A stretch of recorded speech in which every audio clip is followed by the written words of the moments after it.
Okay. So it's just getting ready.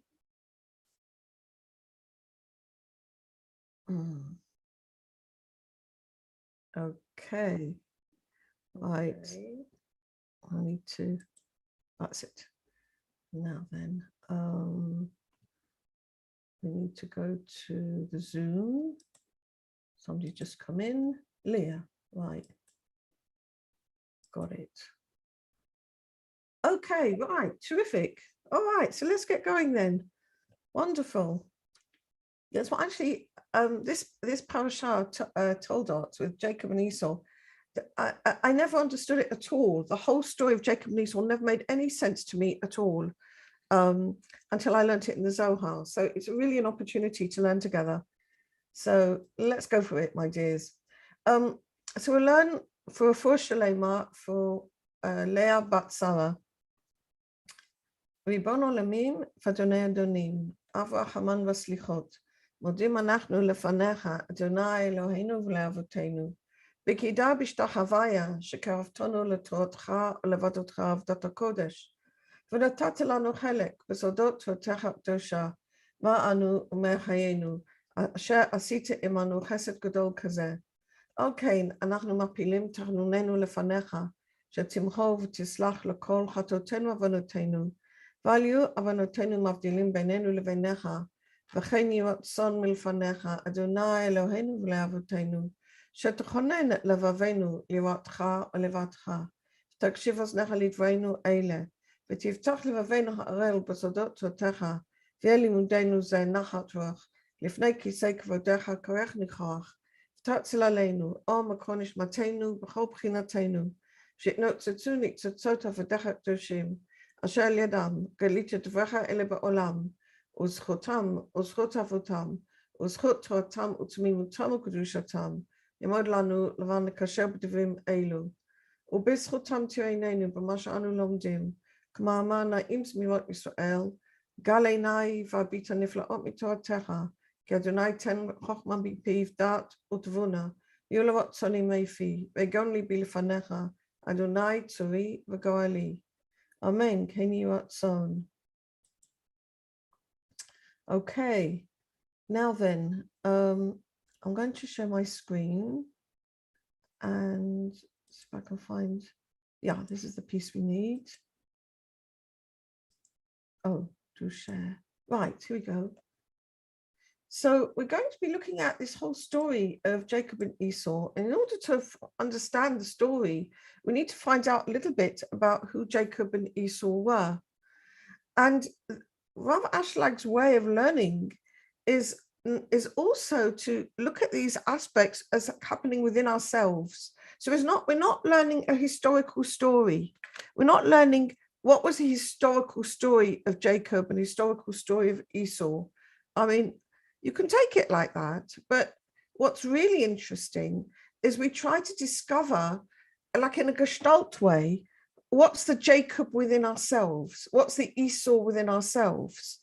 And the Torah comes actually to teach us how to relate to the different parts of each other and how to relate to God. How do we relate to the different pieces within ourselves? And this is how it begins. Vigdulu hana'arim, and the lads grew. Okay, so if we just want to remind ourselves of what the Torah actually says, I put that up on my screen. Where's it gone? I think it might be there. Share. Here. You should be able to see that. Okay, so we've got the twins, okay, and they were born. The first one came out all red. Kulo adert se'ah. He was covered with a mantle of hair. V'ikushmo Esau, and they called his name Esau. Now, the word, the idea of being full of hair, it's not just telling us, that he was, hairy. The word se'ah in the Kabbalah actually refers to dinim, actually refers to judgments. And the judgment comes about when we try to use the light of God for ourselves alone. So this is he's actually, the Torah is actually hinting to us what the potential of Esau was, okay? And the word se'ah, often they switch the sin with a samach and you get sa'ara, like a storm, all right? He was stormy. He was filled with the desires to receive the light of God, okay? And that's what caused judgments, because if we receive it for ourselves alone, then we could get suffering. After that came out his brother, and his hand was clutching the heel of his brother. And there's all sorts of reasons, discussions about what that means. What does it mean to clutch the heel? Okay, it means there's a connection between them. All right, it's very interesting to look at, as we're going through the Torah, about the relationships between the different pairs of brothers that we've come across so far.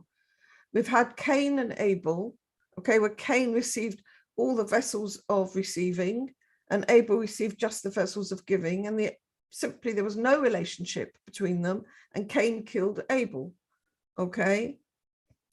And that's also a possibility that can happen within ourselves, that the desire to receive can simply overwhelm the desire to give and doesn't give it any voice at all, and basically can kill it. Or then you get Yitzchak and Yishmael, and one goes one way and the other one goes the other way, okay? And they really have nothing to do with each other once they're grown up at all, okay?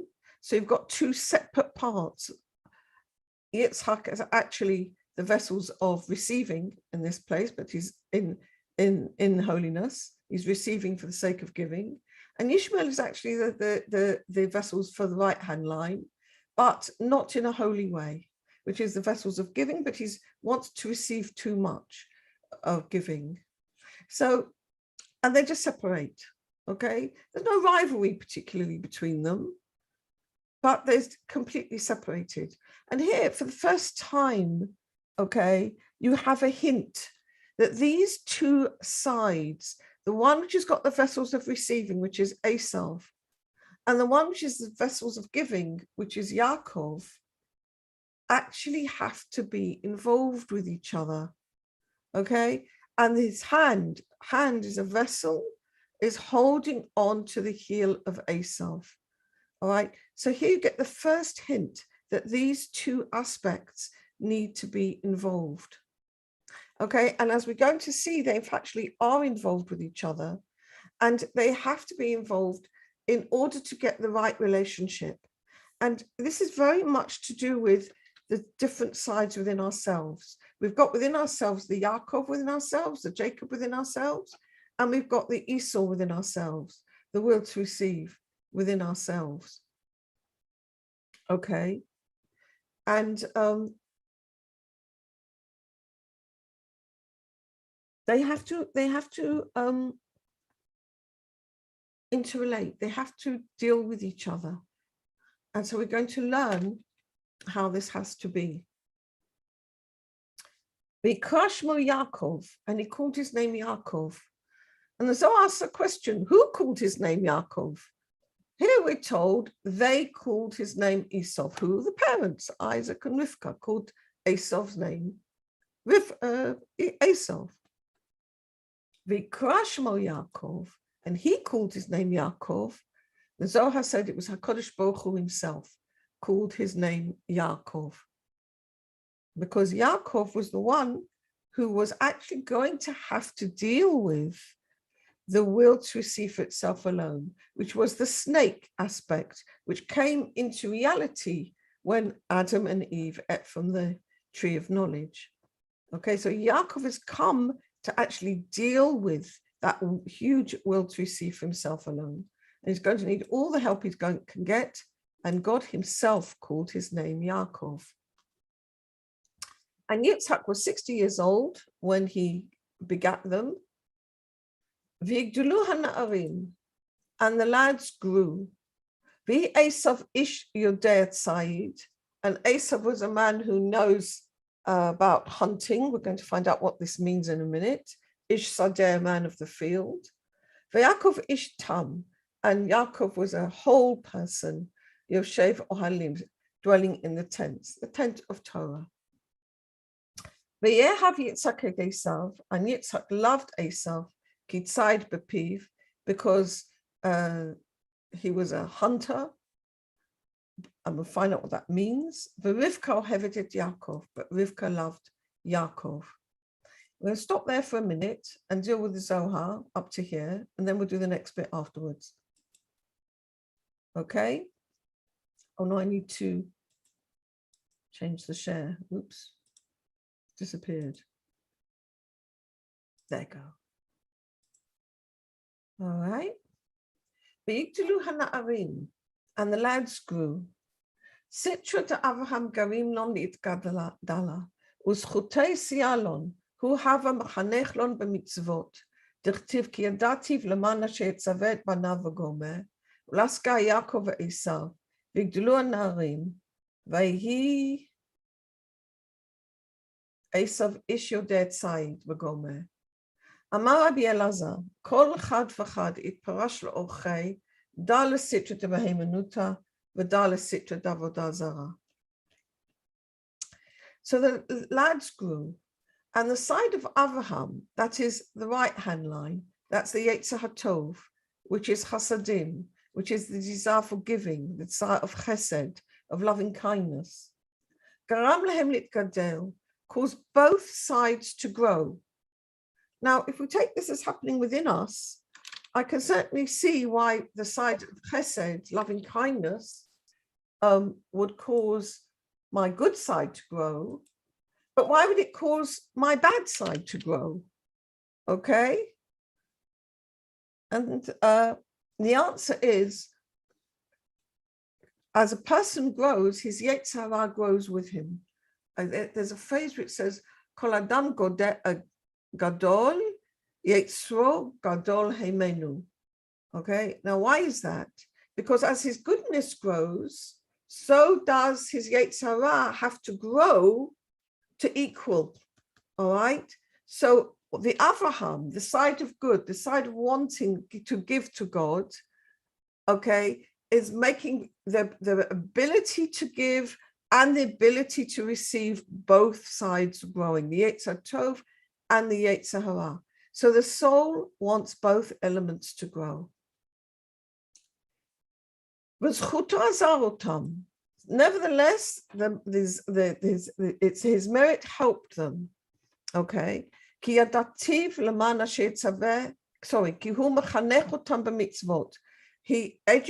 them in the mitzvot of giving and the mitzvot of refraining from doing evil, from receiving for oneself alone. It's written in the Torah that God knew him. Why did he give him his inheritance? Because he knows that he will command his children. He'll pass it on to his children. What will he pass on to his children? Faith in God. Not the camels and the tents, but the faith in God. Et banav, his children. The word et, it comes to include his grandchildren.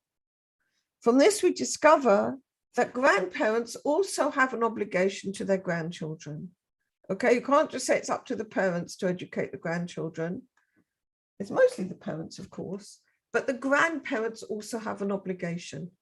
Okay, she'etzaveh et banav, et to include Avram's grandchildren, Yaakov and Esau, because they are also included as his children.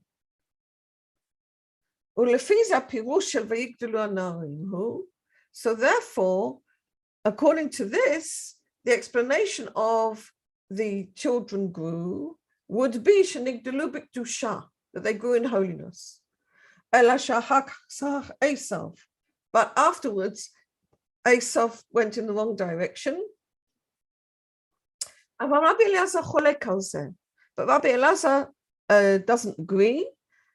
And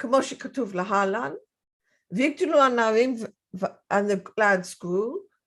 And Rabbi Elazar says each one went in his own way. Yaakov went to the way of faith, and the other one went to the side of Avodah Zarah. And I actually prefer Rabbi Elazar's explanation, okay? Because I think that's more likely what happens with us. It's like I say, if you think of it inside yourself, as the better side grows, so does the other side grow too. And we need God's help with them. Okay.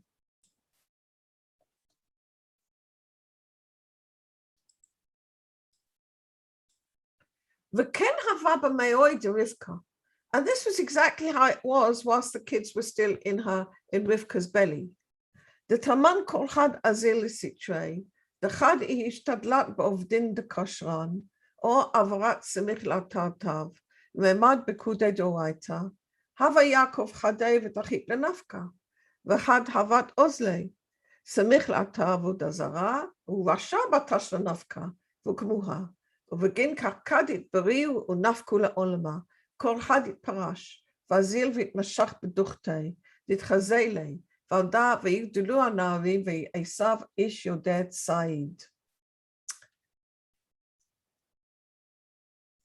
this is the way it was in Rivka's belly. Each one went to his own direction. When Rivka was busy doing good deeds, or she was passing by a place where it was good to do some work, some mitzvot of the Torah, then Jacob got very happy and he started running around and kicking, wanting to go out. And when she went close to a place of Avodah Zarah, okay, maybe she met with some of her Canaanite neighbors or something, that wicked one was running to get out. And because of this, when they were both created and came out into the world, each one went in his own way. So the question is it really possible for a child to be evil from inside the womb and he hasn't actually even emerged yet, which is what the Zohar seems to be offering us here? And I thought about this, and I think that what it's talking about is that the soul, the created element of the soul is the will to receive, okay? And that exists within the soul as a potential from the world of the Ein Sof and as an actuality from the world of Bria onwards, okay? So yes, the will to receive is there as a definite component of the soul before it's come into the world. But obviously, it can't be will to receive for itself alone, all right, at that point, okay? And you can certainly say that the soul, while it's still in its mother's belly, is a bit like, it's like Adam in the Garden of Eden. Everything he needs, he has. But the moment it comes, the baby is born, comes into the air of this world, he actually gets that will to receive beginning to grow. And it grows for the next 12 or 13 years before the soul makes its presence felt. So yes, the vessels, the basic desires which are present in the person, in the soul, before it comes into the world, are a given. We come in ready-made to a large extent. I mean, it's really extraordinary, you know, if you remember as mothers or as grandmothers, you can see in the grandchildren how much they come ready-made. It's quite extraordinary. Their basic kochot are there as they are born. But of course, we can take this also as looking at ourselves and seeing what potentials we have, you know, and just looking and seeing how I have the potential of the Yetzer Tov and the potential of the Yetzer Hara, and how do they express themselves if they go from the potential to the actual, which is what we're talking about here. Okay, so now they've come from the potential to the actual. Vahi ish Esav ish Yodei Tzayid. We're going to look into this in a minute. What does Yodei Tzayid mean? He knows hunting. Perusho, which means Shaya mat'eh anashim limrod b'Shem, kamo she'itba'er lefaneinu. He would deceive people, or he would entice people to rebel against God. And this is what we're going to look at. I think it's next. Yes, next. Ein Hey. V'yahav Yitzhak et Esav kitzayid b'piv. Ho ukmuha. Dichtiv ish yodei tzayid, ish sadeh. Uktiv hatam hu haya gibor tzayid. Ish sadeh lekap chalon livnei nasha, lokot lalon. V'u amad David ziluta. V'tzayid le b'pomei. Ish sadeh. Begin duchulak advei. Lav ihi b'yeshuva. El v'tacharuv b'midbara, b'hakla. V'dai ish sadeh. And Yitzhak loved Esau. Why did Yitzhak love Esau? Didn't he see what was going on? Didn't he see that Esau wasn't going in the right direction? What does it mean that have Yitzhak as Esau? It's actually got a very profound meaning.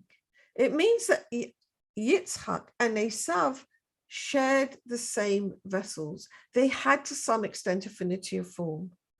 All right, Yitzhak is Gevura, okay? He's got the vessels of receiving. But why is he called Gevura? Because hitgaber aleihem. He overcame his desire to receive and gave everything back to God in giving. And of course, the very first and biggest tikkun that Yitzhak did was the Akedah, okay? Akedat Yitzhak. He binds his will to receive for himself alone and offers himself up to God, which is the exact understanding, the exact parable of how we meant to deal with our will to receive for ourselves alone, how we meant to deal with our desire for Yetzer Hara, which is the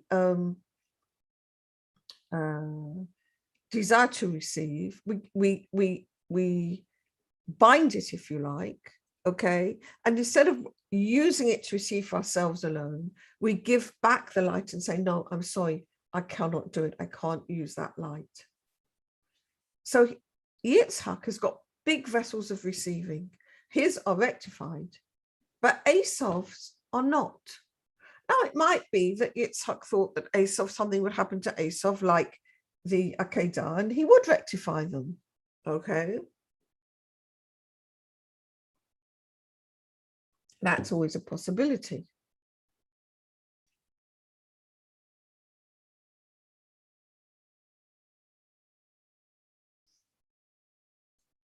And however, it's written here, Ish Yodei Tzayid, Ish Sadeh. V'katuv sham hu haya gibor tzayid. Now, who was the gibor tzayid who was mentioned in the Torah before? Nimrod, okay? Nimrod, the one who placed Avraham in the fiery furnace, the one who wants people to rebel against God. I think Nimrod was the one who built the Tower of Babel, as far as I remember. He wanted people to rebel, okay? And he's called Hu Haya Gibor Tzayid. And what is the scripture hinting at here? That Esau wanted the same, okay? Ish Sadeh, man of the field. What's the field? The field is the consciousness in which the great light of God is shining, okay? And Esau, he didn't just want to receive tents and camels of this world. He wanted to receive the light of God for himself alone. That was the real problem. And this is what he said. Ish Sadeh. He's kind of like side at Hashem. He's trying to hunt God. He's trying to capture God. He's trying to take him for his own, like you capture a wild animal.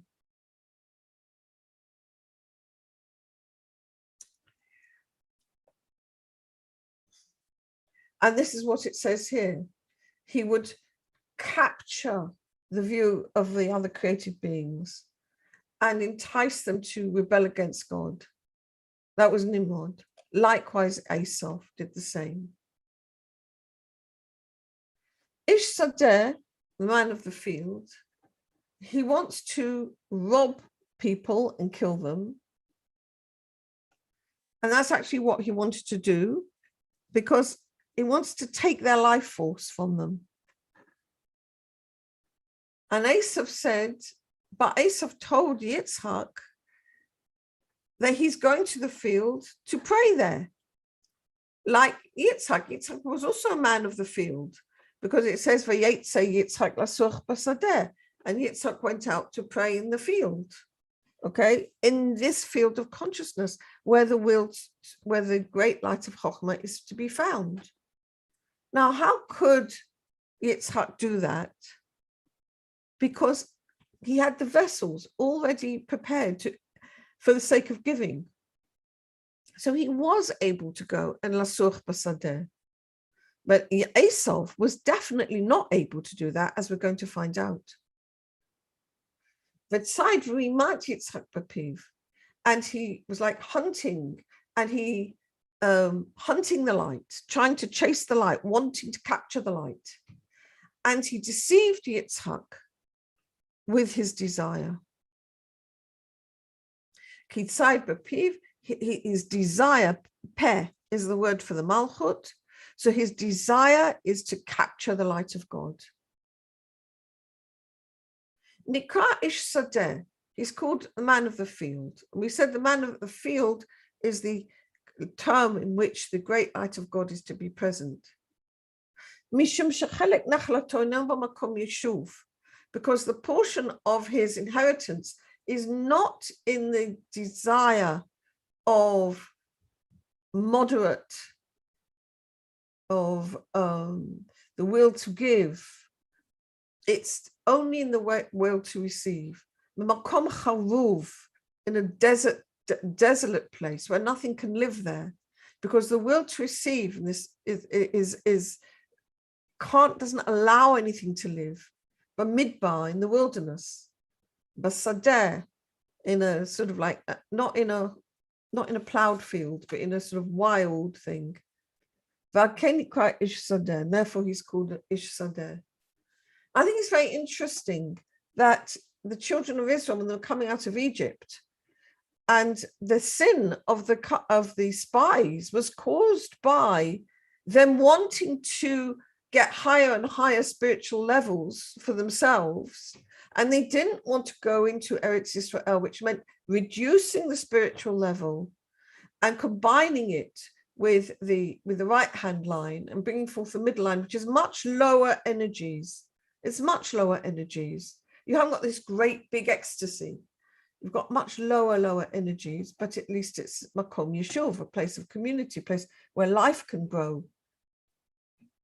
Life can't grow in this huge energy for the will to receive the great light of God there. Any questions? Everybody all okay?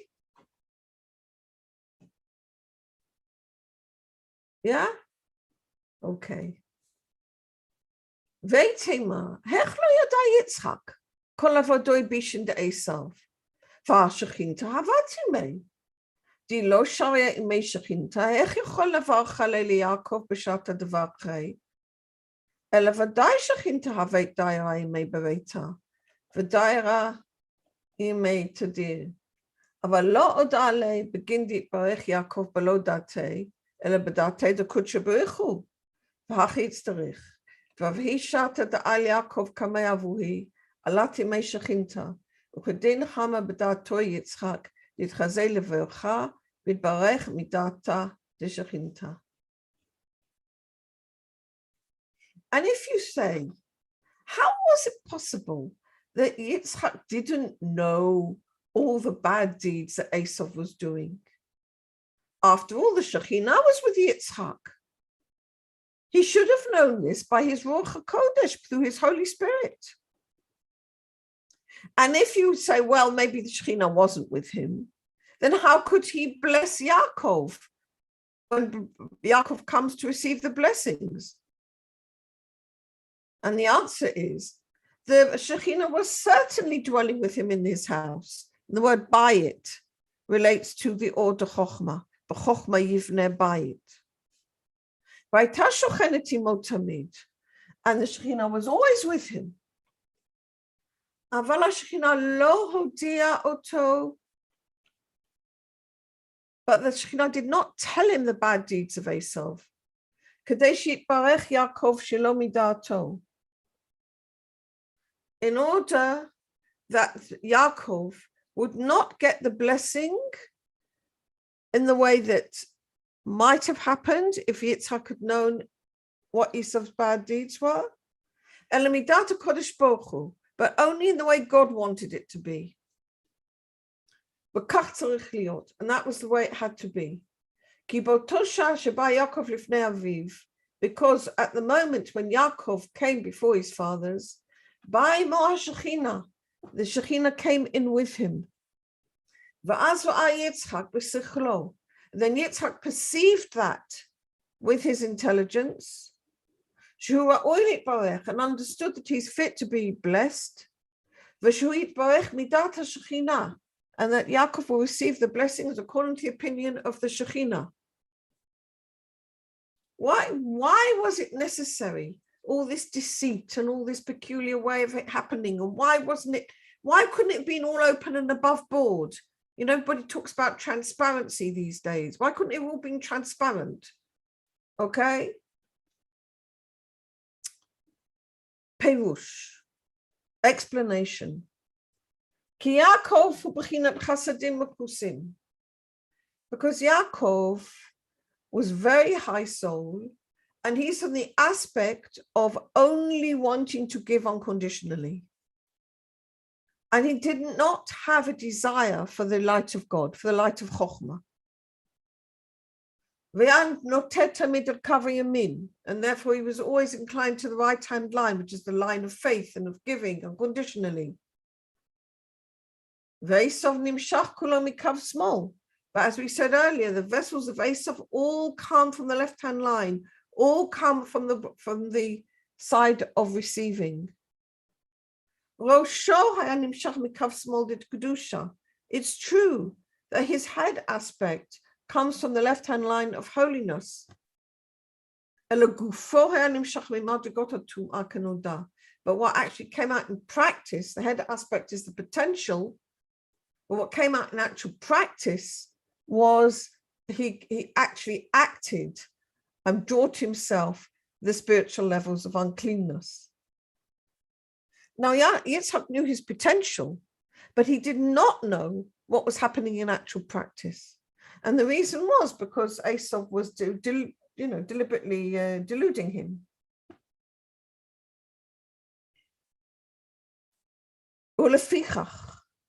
אם היה יצחק יודע מה הספרים של עשיו, היה מבטלו לגמרי. Therefore, if Yitzhak had known the evil deeds of Esau, he would have negated him completely as being worthy of any blessings whatsoever. והיה מברך את יעקב במקומו. And he would have just blessed a Yaakov in his stead. ונמצא בזה שהמקיים טהרת הקו ימין בלבד. And we find that by this, that he would establish only Yaakov's portion, which is the right-hand line, the side of giving alone. And he would negate completely the illumination of the left-hand side, the illumination of the vessels of receiving. Now, why is this important? Because we need to understand what these blessings were. These blessings were, if you like, the decision on how the Gemara Tikkun would come forth. Would it come forth according to the vessels of and desires of Jacob, or would it come forth according to the vessels and desires of Esau? Which one would prevail? And it's not so easy. On the one hand, Jacob's vessels are in affinity of form with the Creator. But Jacob does not have the vessels for actually fulfilling the purpose of creation in this circumstance. He's only Yoshev Ohalim. He's only on the right-hand line in Dveikut, but he doesn't have the vessels for receiving, which he needs to receive the purpose of creation. Esau, on the other hand, does have those vessels, and they're very strong vessels.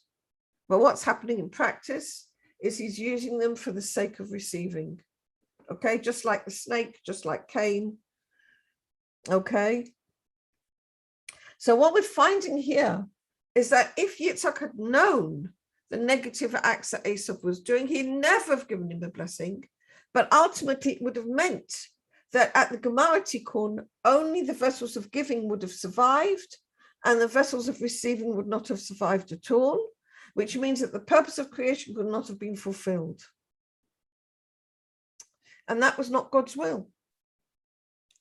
His will was that Yaakov should also be included with the illumination of the left-hand line, which actually belongs to Esau. And this, of course, is the reason why it had to happen this way, that Jacob had to become disguised as Esau. He had to put on these clothes of Esau's. Okay, what's his clothes, his vessels, and go in, all right, borrowing, if you like, the vessels of Esau, but receiving it as Jacob and subduing Esau underneath him. And what do we find by what happened by this tikkun? We find that Yaakov actually did a tremendous tikkun, because what he ensured was not just Israel will get to the Gemara tikkun, because we're the children of Jacob, that we'll get to the Gemara tikkun, but he ensured that the rest of the world, which is Esau, will also come in and be included in the Gemara tikkun. He did a tremendous thing here. Very interesting. And this is what God wanted. And then Jacob will be fulfilled from every side. In other words, he won't just have loving kindness, he will also have the vessels for receiving.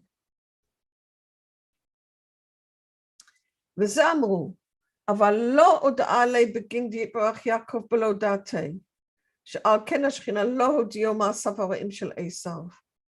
And this is why they said, he didn't tell Yitzhak so that Yaakov would be blessed without Yitzhak's view coming in, but only according to the Shekhinah. And therefore the Shekhinah did not tell him of the evil deeds of Esau in order that Yaakov will be blessed, b'li kavanato, without his intention.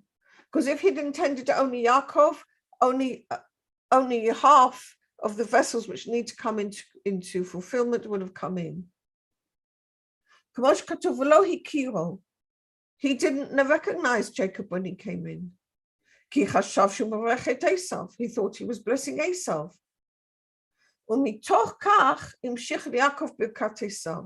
And in this way, he brought to Jacob the blessing of Esau.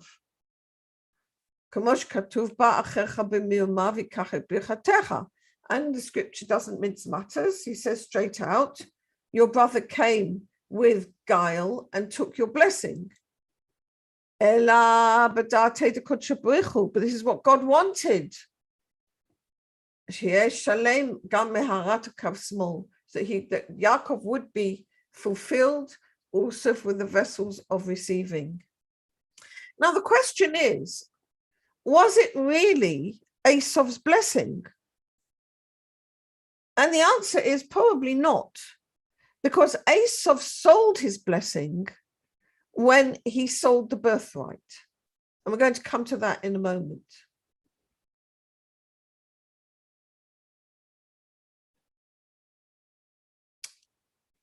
And when Jacob was already in there with Esau's clothes on, at that moment, when the Shekhinah came in with Yaakov, and Yitzhak saw in his inner intelligence that whoever was there, even if he didn't know precisely who it was fitting to be blessed. Because when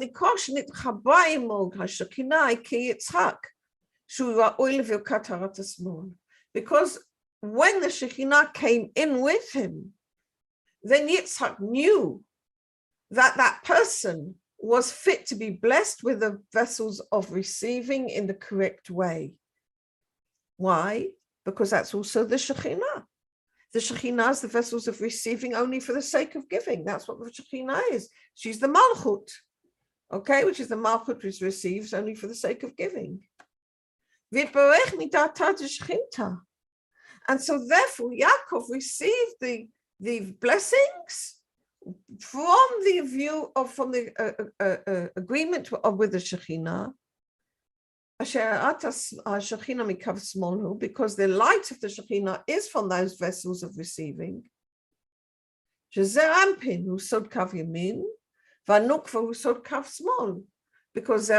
which is also Jacob is Zerampin, is the right-hand line, and the Malchut is the left-hand line. So before this happened, okay, this happened, actually it started to happen in the bit we're going to do now, which is the lentil stew story, okay? Yaakov was only on the right-hand line, but now he's getting the vessels of the Shekhinah as well. Okay, and therefore he's fit to have the blessings. Ein Zayin, Tachazi, Zimna Chada Havayativ Rabbi Shimon Ushach Havraya, Al Kamei Rabbi Elazar Barei, Amarule Rabbi Shimon, Milta Rabta Binyan Lebei Kamach, Binyana de Yaakov Esav. Ech lo ba'a Yaakov lemehav le'esav tafshir de tilfochin ad zabin le bekeruta dilei v'od dama Esav litzak avohi v'yav kveini ze pamayim. Come and see. Once Rabbi Shimon was sitting with the other companions, with the students, and Rabbi Elazar, his son, came before him. And they said to him, to Rabbi Shimon, we've got a big thing we need to ask you about this whole story of Yaakov and Esau. Why was it that Jacob didn't want to give Esau the lentil stew?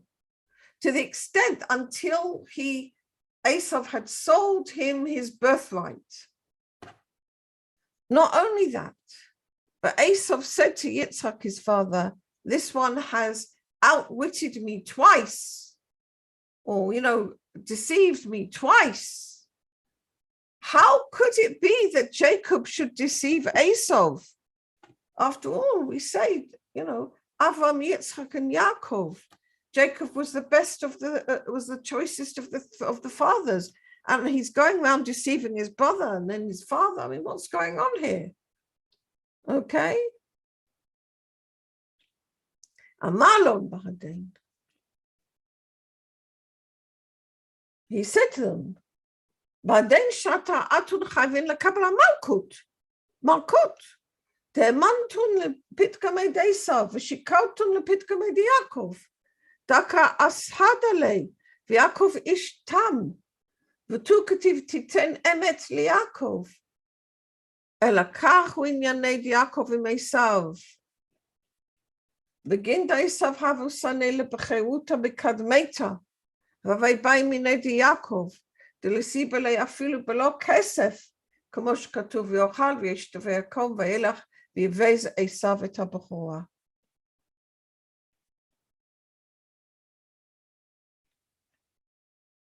He said to them, at this moment, when you ask such a question, you deserve flogging because you've believed the words of Esau and you've denied the words of Jacob. When the scripture testifies about Jacob, that Jacob was a whole man which means he doesn't know how to deceive. Not only that, it's written, give truth to Jacob. But this was the situation with Jacob and Esau.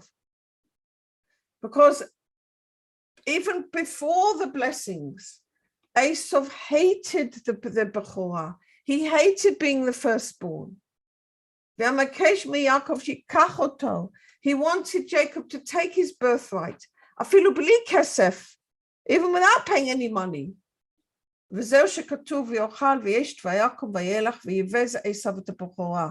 this is what it says. He ate and he drank and he got up and he went, and Esau despised the birthright. What on earth does this mean? Okay, let's go first to see it in the text, and then hopefully we'll just have enough time to look at it in the, have I done that right? Can you see anything? I don't know what I've done. It's sort of, I can't find the Zoom now. Whoops. Here. Ah, no, you can't see anything. There you go.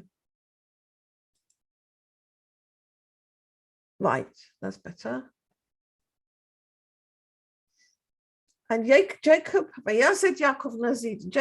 made lentil stew.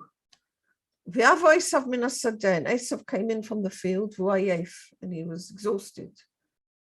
And Esau said to Yaakov, please give me from this very red stew, because I'm very exhausted. And it was from that lentil stew that his name became Edom, which means red. And Yaakov says, sell me on this day your birthright to me. And Esau said, listen, I'm going to die. What profit can my birthright give me? And Jacob said, swear this to me on this day. And he swore it to him. And he sold his birthright to Yaakov. And Jacob gave to Esau bread and lentil stew. And he ate and he drank and he got up and he went, and Esau despised the birthright. Now, I'm going to look at that in the Zohar. We're going to find out things are very different than what they seem on the surface. Okay? On the surface, it looks quite cruel. There's this fellow about to die, for lack of food or something. And he says, okay, I'm only going to give you anything if you sell your birthright first. I mean, really? That's not exactly a way we would like any of our kids to behave. So we're going to find out now what was really going on. Perush. Ki sod ha-bechorah usod ha-mochin d'or ha-chochma הנמשכים מהרת השמאל. בהיות אור החוכמה בלי לבוש החסדים, אין התחתונים יכולים לקבלו וגורם להם דינים קשים. So the birthright, what's the birthright? The birthright is this great light of the order Chochmah, which comes from the illumination of the left-hand side for the big vessels of receiving that Esau had. Okay, he was the firstborn. But this is order Chochmah without wrapping it with loving kindness. So it's just will to receive this great light of God, receiving this great light of God without any giving. And we're not allowed to do that. And if we do, it causes tremendous suffering. And this is what happened. This is what Esau had been doing. We said the sadeh is the same thing as the birthright. It's this conscious field in which he's pulling all this great light of God to him. Okay. It nearly kills him. I'm going to die. Well, yes, because if you bring this tremendous light of God and he doesn't have the capacity to do any giving, it will do that. It's like, dealing with huge energies. Lama, it's not organized, it's not for the sake of giving, it's not calmed down, it's nothing, it's just huge God, light of God with no modulation whatsoever. Listen, he says, in this circumstance, I'm going to die. Lama zeli b'chora. What point is the birthright to me? What good is my birthright? Now, you can take death as physical, but it can also be spiritual, because lamut is what happens, is when you bring this great light of God and just receive everything for yourself alone. You're going to die. Spiritually, you're going to be separated. So separated, you can't survive like that. Kisoda sadeh, because they're in the meaning of the field. This is the desire of the illumination of these vessels who brought this great light down. And because of this, he got so washed out, exhausted, I don't know, till he was nearly dying. Or you can also say dying spiritually, because he got himself so cut off from the source of life. Because he's now without any loving kindness at all. So he's got no giving, only receiving tremendous lights. It's like Shvirata Kelim. It's like the breaking of the vessels all over again, except that the breaking of the vessels happened, not on purpose. And this is happening on purpose. Okay? But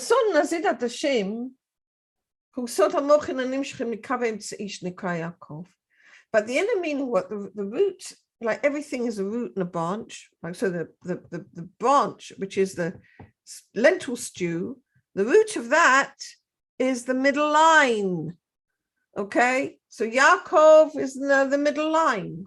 So the light which comes in the middle line, which is Yaakov, okay, he's balancing things now, okay. He's bringing the lentil stew, he's bringing forth the middle line. He's bringing his great light of Chochmah is present, but he's wrapping it in loving kindness, okay. He's getting this middle line. So Yaakov here in this situation is moving from the right-hand side to the middle line. What's causing him to do that? The presence of the order Chochmah. So what's happening is this great order Chochmah, this great light of God, is killing Esau because he's not receiving it for the sake of giving, but it's actually giving Yaakov that extra dimension that he was lacking. All right. It's the order Chochmah, Mlubash b'chasadim, the light of Chochmah, which is now wrapped in the chasadim, because Yaakov is bringing that loving kindness, is bringing that chasadim there, and it's all shining in its completeness. Now, what's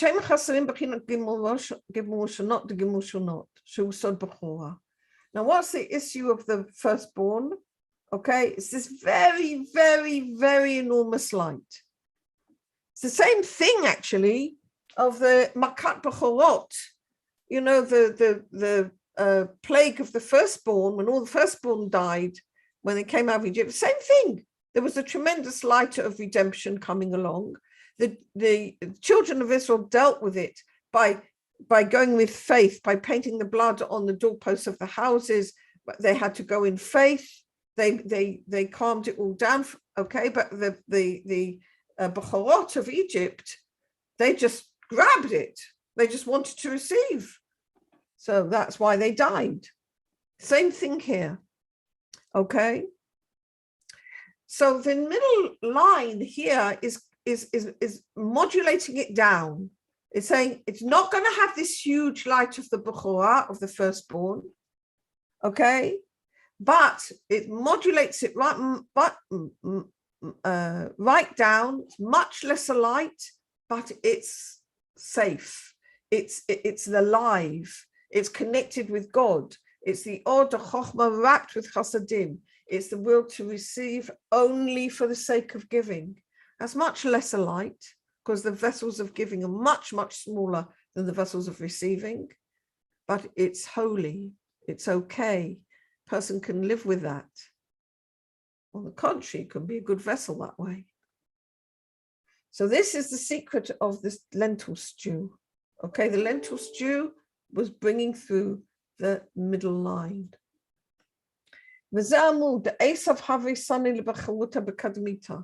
this is why the Torah says, or the sages say, that Esau hated his birthright. Right from beginning, nothing to do with the lentil stew. He hated it because when he came from the field, he was exhausted because he'd drawn there this great light of the birthright, which was lacking the garment of chasadim, of lacking loving kindness. And he became like sick practically till death. This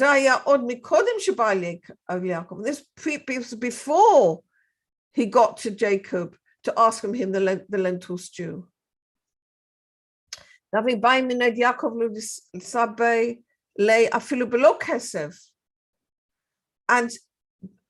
he asked Jacob to take this from him even without any money, because of the very harsh judgments that he had drawn upon himself from this birthright. And therefore we find that it wasn't for the sake of the lentil stew that he gave him the birthright, but because he was afraid of dying. He thought he had to get rid of it no matter what.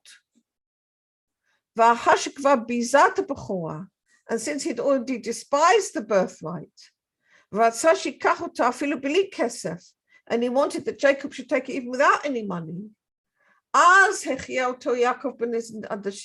then Jacob actually saved his life by giving him his spiritual life, by giving him this lentil stew and trying to get him more into the middle line. And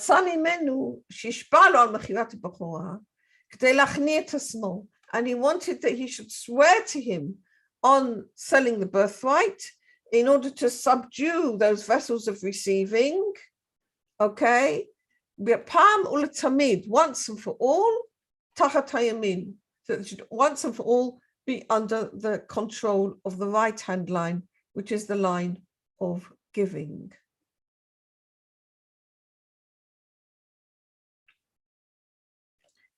Eintet. ויעשת יעקב נזיד, ויבוא עשיו מן השדה והוא עייף.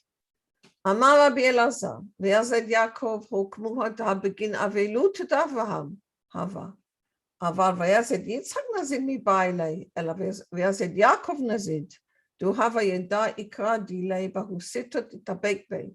ובגין כך עבד תבשילין סומקין, עדשים תבשילין סומקה, ותבשילין דה. מטבע חילה ותוקווה דדמה סומקה, בגין לטבע תוקווה וחילה. ובגין כך עבד לי בחוכמתה, כהוא גבנה סומקי. אמר Rabbi Elazar said, V'yazed Yaakov, and Yaakov made lentil stew. Why did he make lentil stew? It says in the Midrash, he made the lentil stew because it was a day of mourning for Avraham, because this was the day that Avraham died. And you know, lentils is a food that mourners eat, to remind you that everything's a circle and life goes on. Okay, and it's meant to be. And Jacob cooked lentils which are round and don't have malchut. Okay, they don't have this desire to receive. It's mourners are cast down, they don't have a will to receive at this point. But Shoel asked a question.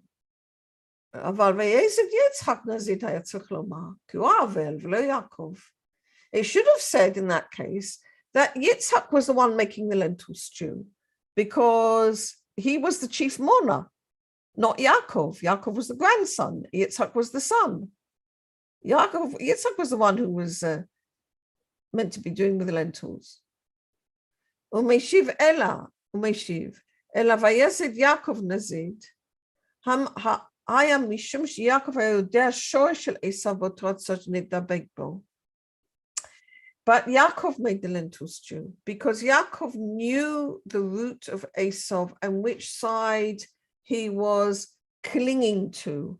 Yitzhak knew his root, all right? He knew what vessels they were, but he didn't know what Esau was actually uniting with. And so therefore he made red lentils, which is adom, which is red. Because this cooking breaks the urgency of the red blood. In other words, he knew that Esau needs the something to satisfy his will to receive. Okay, he's got this huge will to receive. Esau has, okay, and he has to satisfy it. All right, otherwise Esau won't be able to listen to him, won't be under his dominance or anything.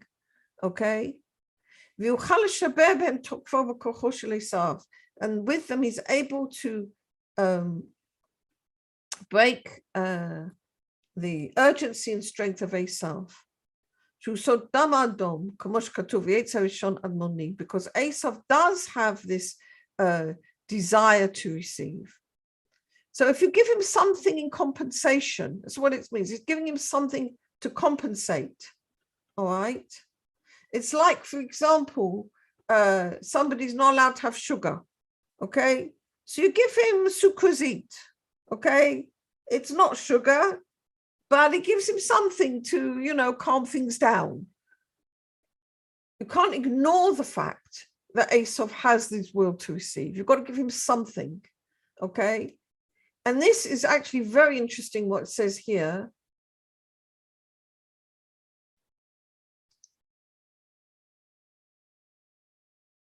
Ki peh usod gimel shonot, besod hakatuv kitzayid b'piv.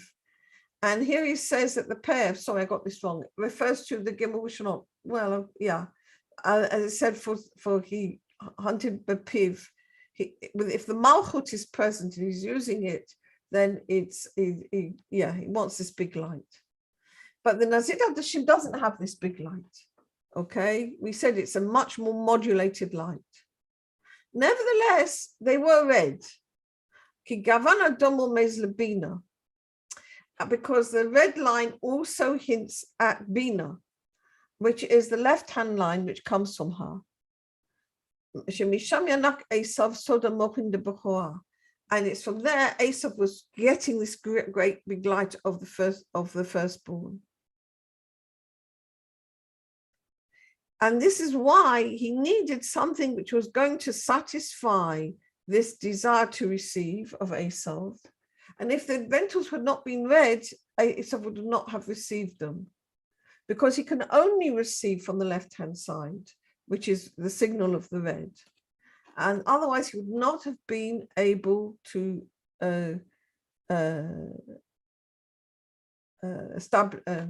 subdue Esau. And what it goes on to say in the Zohar, that from this Israel learned that we offer up the Se'ir Lashem and the Se'ir Lazazel on Yom Kippur. By giving the Se'ir Lazazel to the Yetzer Hara on Yom Kippur, it calms it down. Okay, it's going to be satisfied. Okay, it's like you're giving something to it to calm it down, to satisfy it, that it's not going to get, go completely crazy and want this huge amount of light. All right. And this is why Esau received the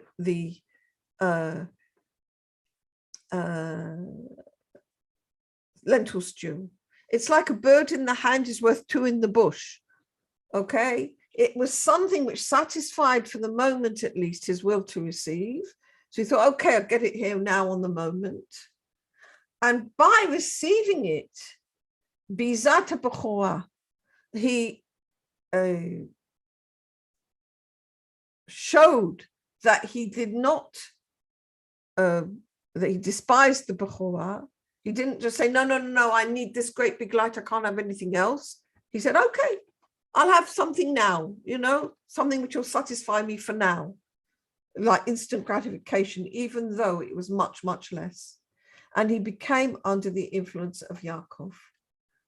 So here in this story, oh yeah, here we go. Just one more bit. This is really lovely. I'll just do it in Hebrew because we're running out of time. And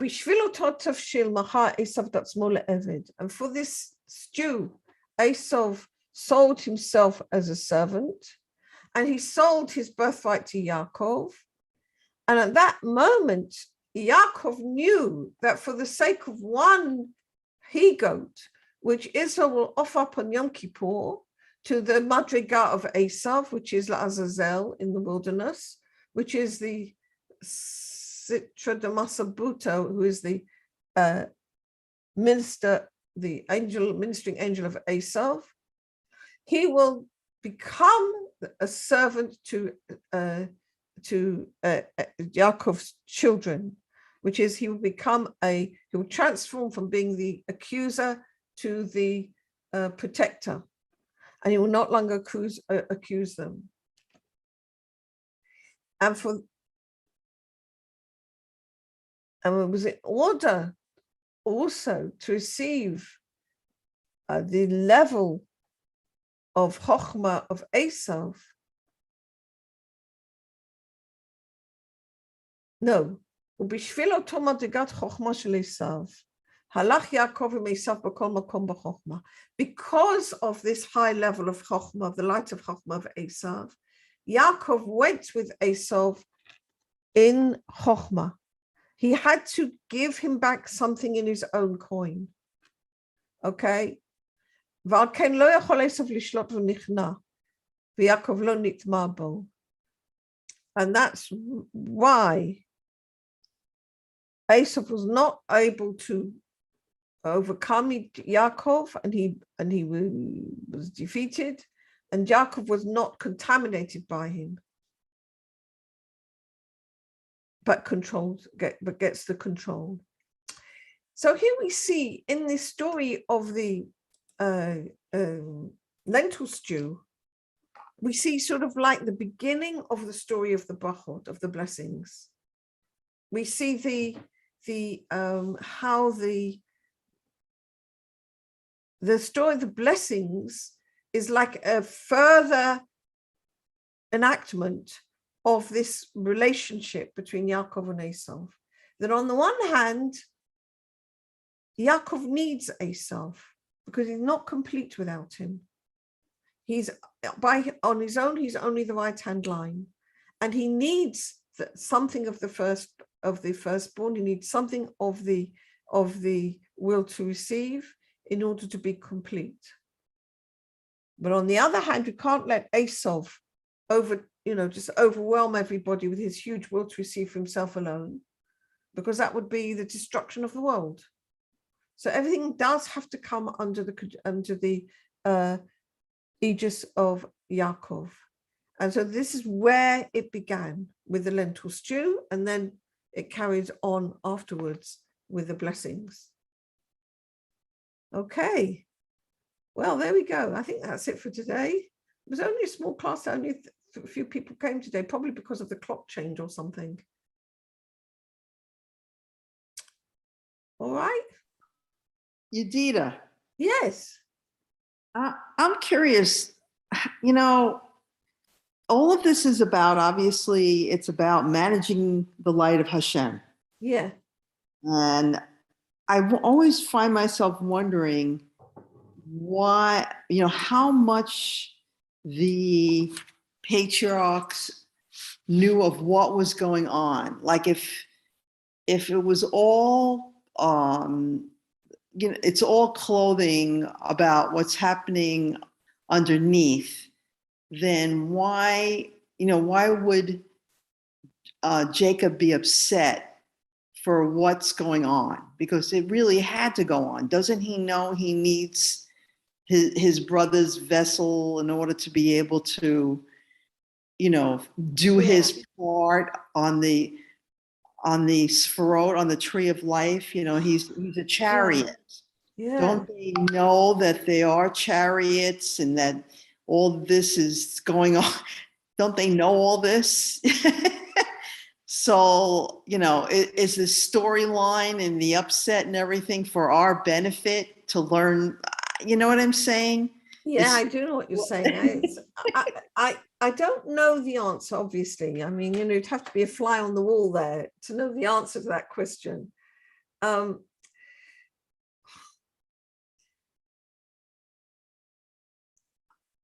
It's very clear from what Rav Ashlag writes that they operated on a totally different consciousness than we do. Totally different. He says that the vessels incarnate first and the lights incarnate afterwards. And so the purest vessels are incarnate. So they go Keter, Chochmah, Bina, Tiferet, and Malchut. Okay. So if you look at the incarnation of the way things arise in the world, then the patriarchs were the most pure vessels for the light of God you can possibly imagine. Okay. Without any question of a doubt. But the lights come in the opposite way. So the lights are Nefesh, Ruach, Neshama, Chayin, Yechidah. So our generation, which is the worst of all the vessels and the densest of all the vessels, will actually cause the highest lights to arrive. Mm-hmm. Okay. But where will the highest lights actually be? We won't be there. We won't get them. They'll be in the souls, in the highest, in the purest vessels. And they're grammatical. But at least we'll have had the privilege of bringing them into reality. I think we have to, I don't know.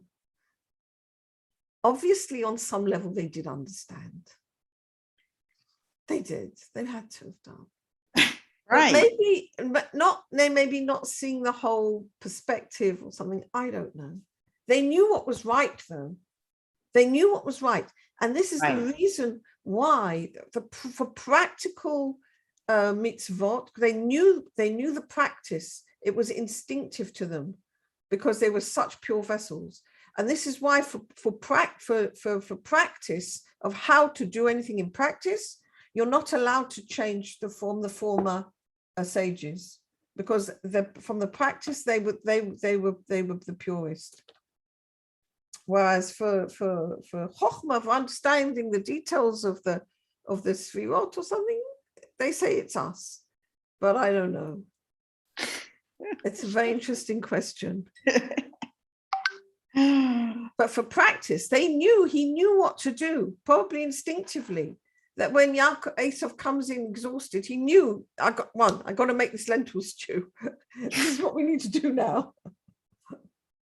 Well, who knows what in reality, what the lentil soup actually was. Like we have this idea of a bowl full of lentil soup. Who knows? Yes. Who knows what it really was? I think it was lentil soup.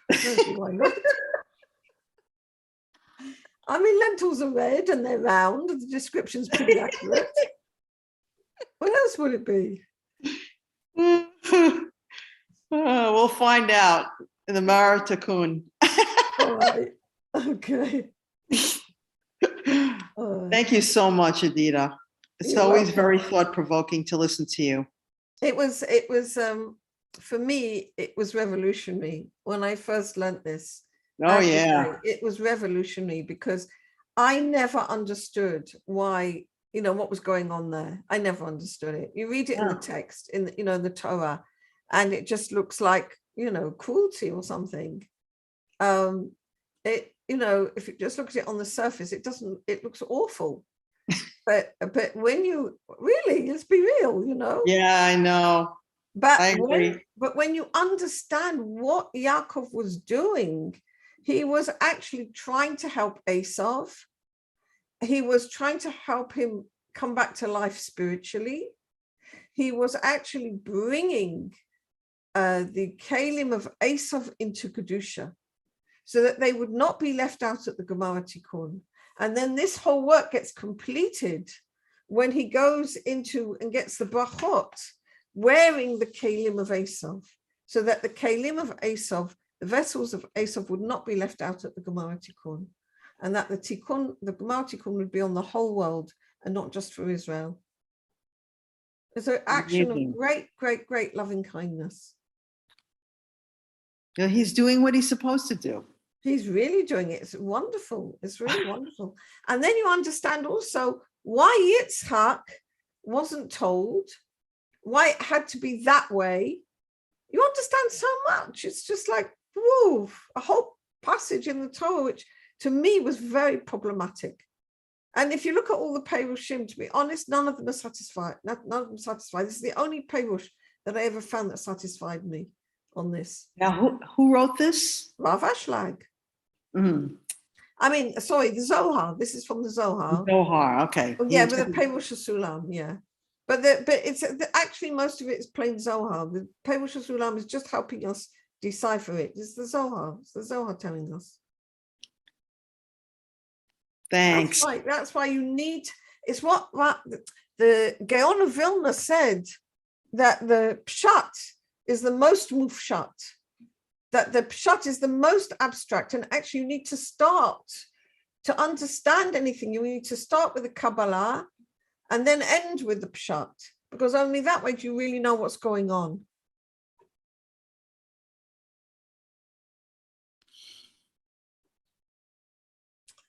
Amazing. Amazing, isn't it? Yay. Wonderful.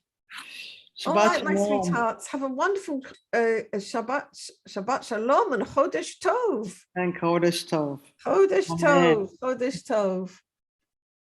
Okay, very good. All right, everybody take care. Shabbat Shalom. Shabbat shalom. Bye.